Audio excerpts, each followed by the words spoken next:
वेद मनाचा शोध बातमीचा, नायकांचा नायक राष्ट्रनायक RSTC न्यूज नेटवर्क।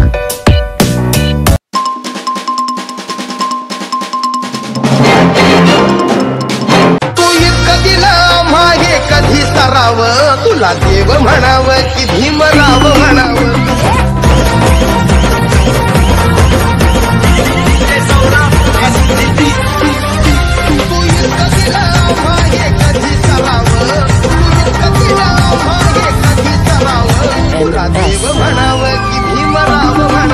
या देशातील शोषित पीडित वंचित घटकांचे उद्धारक दिग्विजयी नेते क्रांतीसूर्य परमपूज्य विश्वरत्न डॉक्टर बाबासाहेब आंबेडकर यांना कोटी कोटी प्रणाम व 131व्या जयंतीनिमित्त समस्त देशवासियांना कोटी कोटी शुभेच्छा। शुभेच्छुक राहुल देवीदास सूर्यवंशी, डायरेक्टर भीम क्रांती ऑर्केस्ट्रा, पंचशील नगर, परळी वैजनाथ, जिल्हा बीड।